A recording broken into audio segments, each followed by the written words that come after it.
All right. So first things first, how are you? Fine, and you? Thanks for having I'm me. very good. I'm very good. Thank you for asking. So I would like to start kind of in the beginning. Now, I believe when you were quite young, you started playing the piano and guitar, but when did you start kind of heading in the direction where you are now with really creating your own music?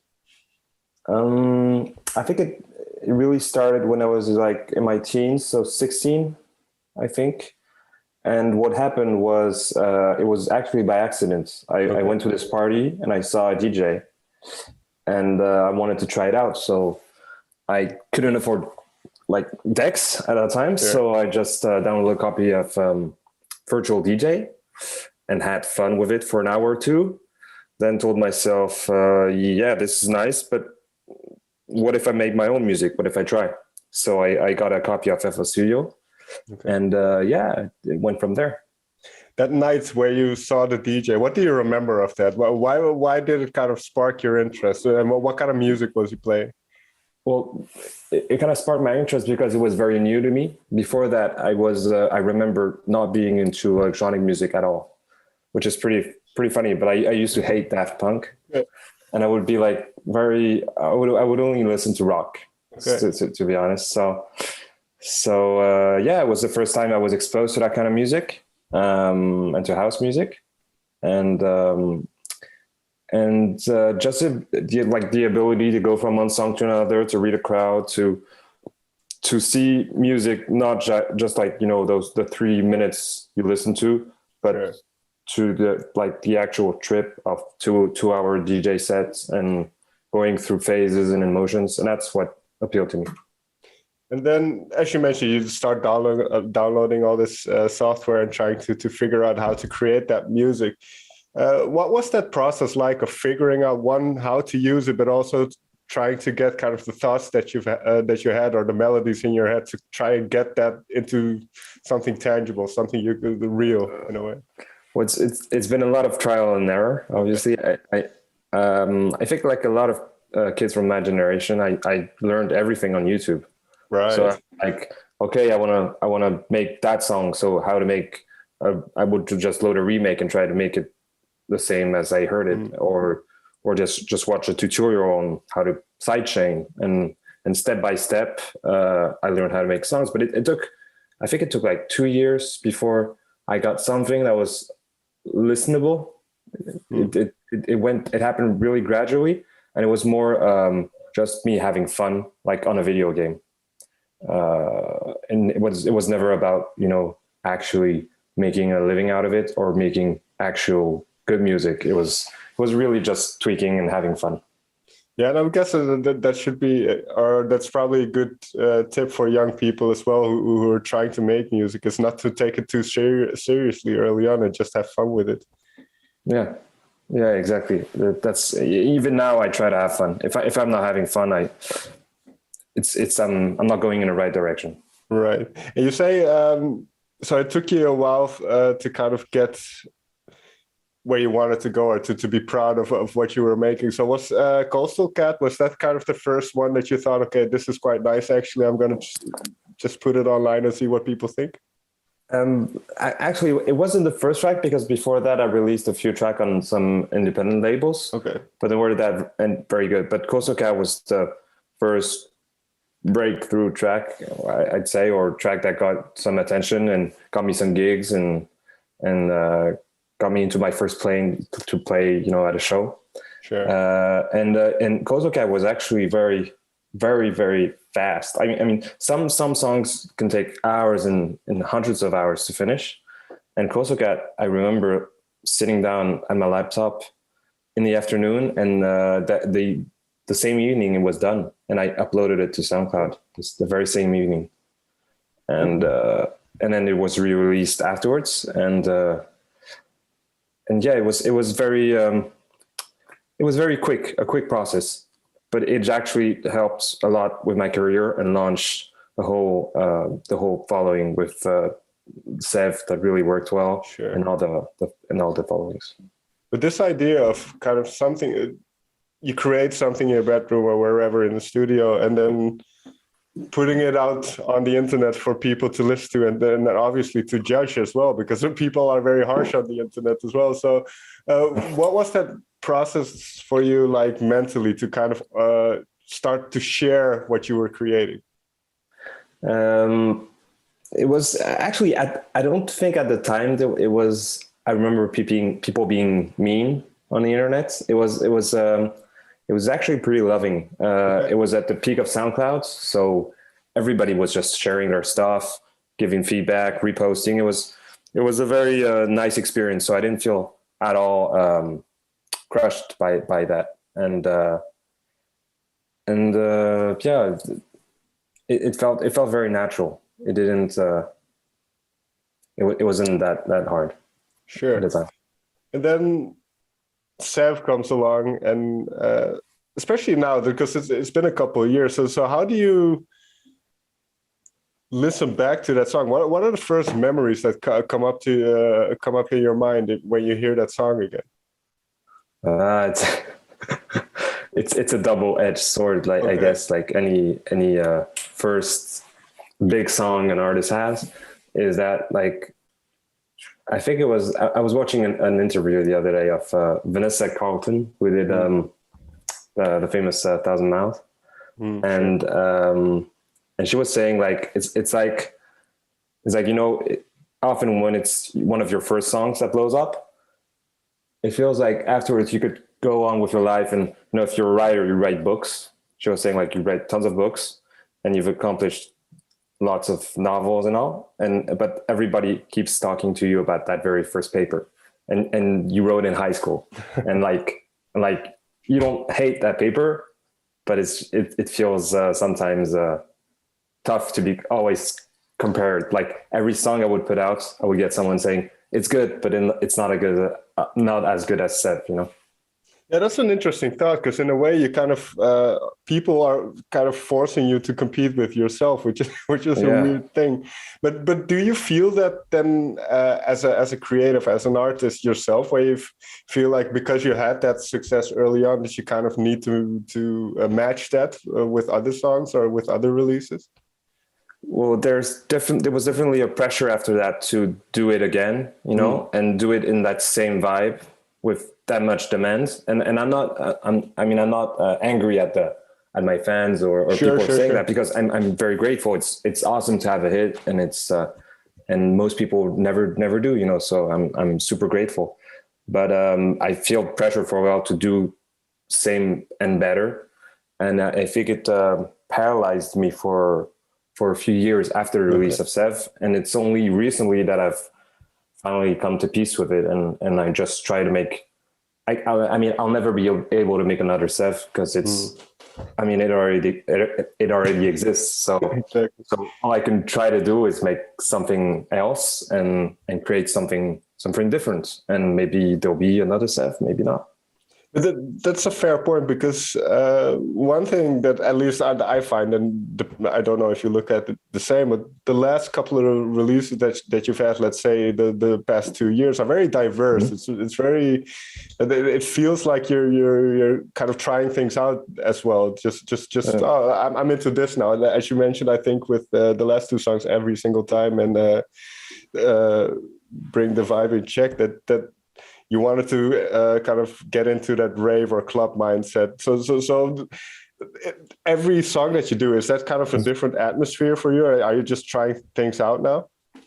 Well, yeah, it's funny, you notice that, because when I first started, and right before Seve, that was what I used to do. I was just, creating, experimenting, exploring, and I never had one type of music. I would just be I would go left, right. It didn't matter to me, because I see myself as a DJ and a producer beforehand, and not like a singer or that type of artist. I'm more on the creating music part of it.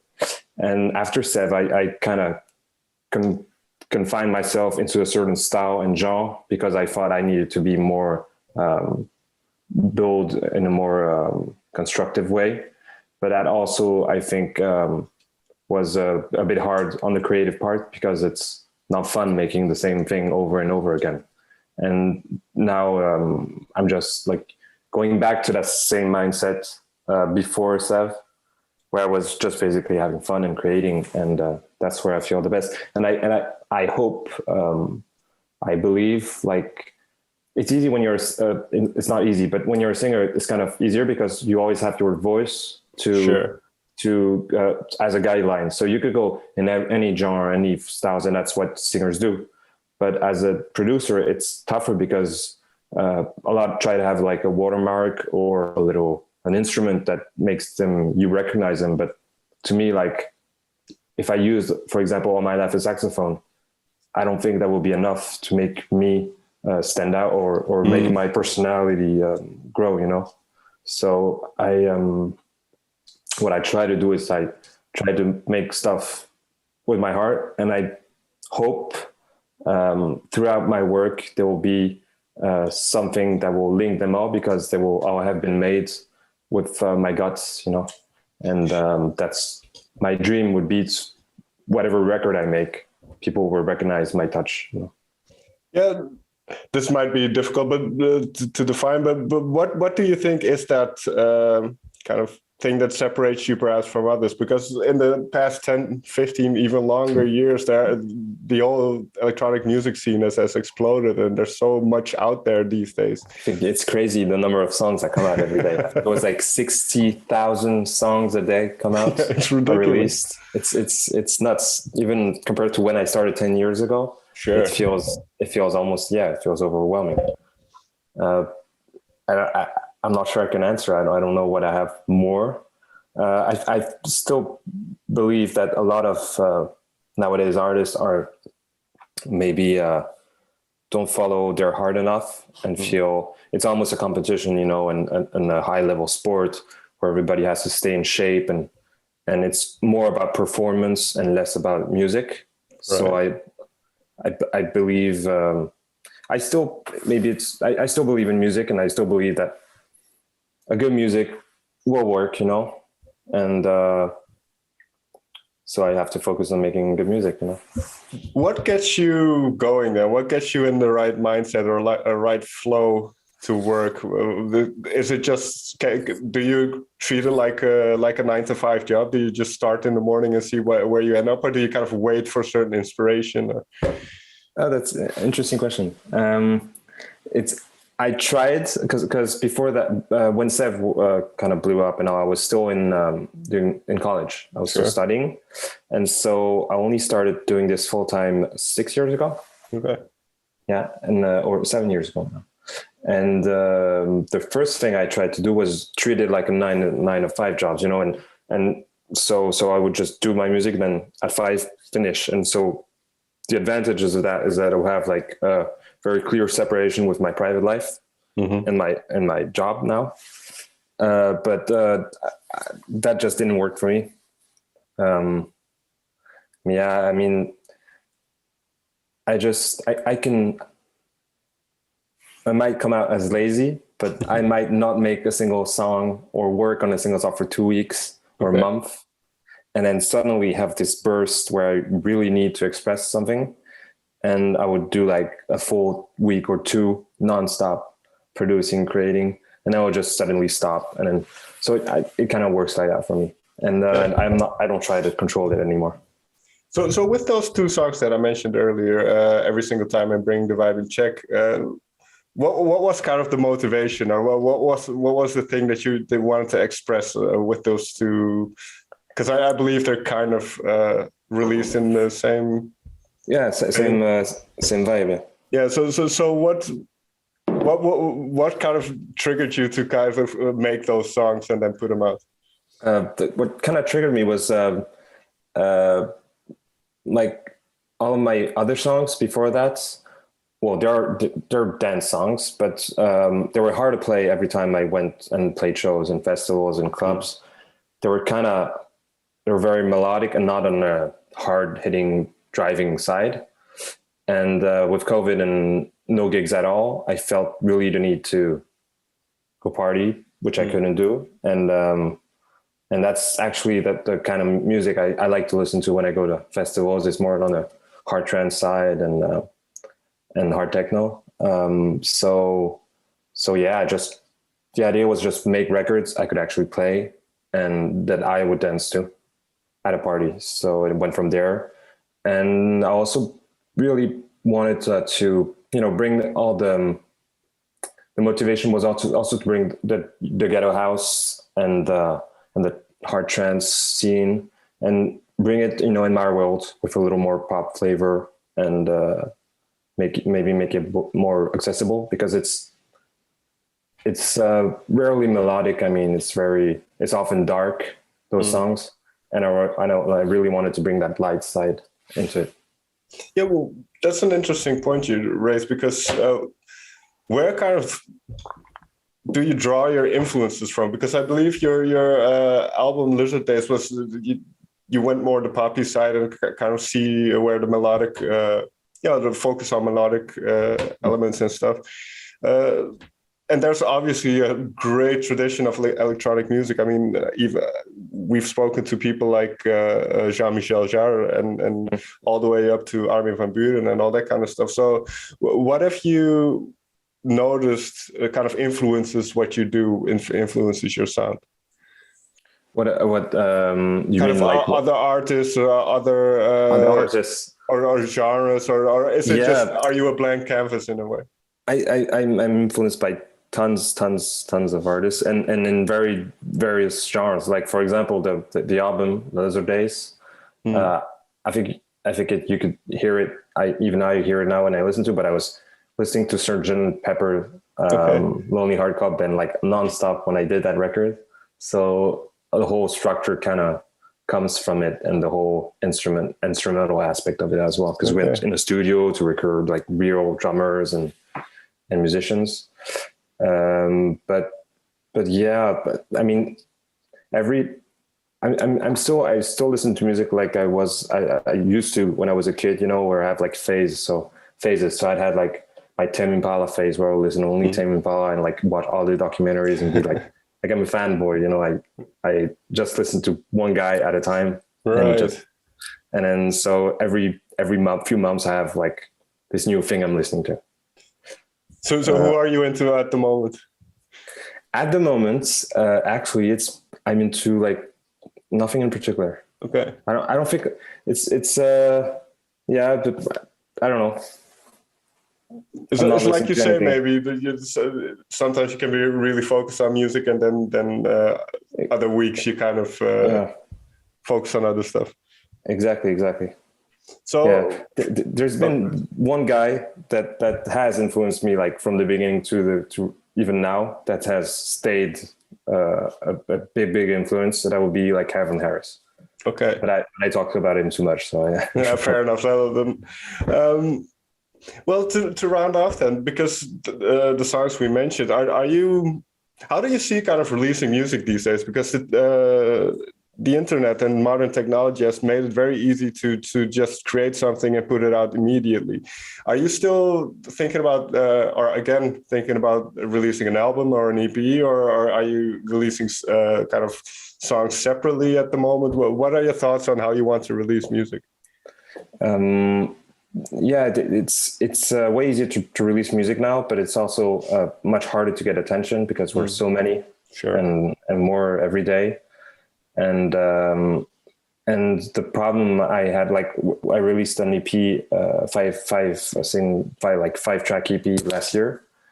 And the problem is when you release an EP or an album today, you only get one track push on the platforms. So you're kind of encouraged to just release single after single. Because if I did an album and put the album up, probably most track would kind of go to waste and not get the attention they could have gotten if I had done it like track by track. So for now, I think I'm going to stick to singles. I still really love the EP format and the album, but particularly the EP. I really love like eight tracks EP and 8 tracks EP. But I think I'll wait to have a strong concept or something. I feel like I need more tracks to say. Right now, I'm more in, like I said earlier, just having fun, like making one track, boom, releasing it. Okay, I want to do this, do that, release it. So like inevitably I'll feel the need and the want to make an EP and album in the future, but I don't know when. Yeah, I suppose I should say you kind of need a concept, because with the place I call home EP, it's kind of that concept that kind of is in those songs of trying to figure out what home even means, or what the concept of home is. So maybe you'll find something along the way, and then you can focus in on that. So are you working on anything at the moment? Yeah, right now I'm working on a pop song for I hope it'll be done for October, November. For release. I have a new pop song also coming out in September. Okay. And these are 2 tracks I'm very excited about.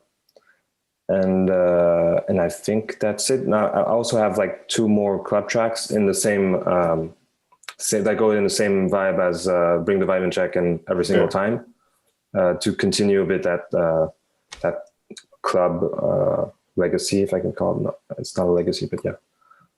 Yeah, but I suppose because pandemic feels like it's kind of over at the moment, or at least that's the way people are treating it. And shows are starting up again. I saw you post something about a show you're playing now. So is your mind already with playing live and performing again, the kind of those DJ sets and stuff? Yeah, I can't wait. Obviously, I did the first big show in a while. 2 weeks ago in the south of France, and it was super nice, and it's been a long time. but it's still not there completely. Okay. I think it's still opening up right now. Like I feel like only the top big international DJs are being programmed, and most festivals are still trying to win their money back, because they lost a lot of money with the 2 years. So for now, it's mostly local artists on the festivals, which is a good thing, I think, and the big usual top touring DJs. Sure. But so for me, for now, it's still on the slow side, but I hope it'll pick up soon. Yeah. Yeah, let's hope so. And can't wait to see what you come up with next. Malo, may I thank you very much for taking the time to talk with me. Well, thanks for having me. It was lovely.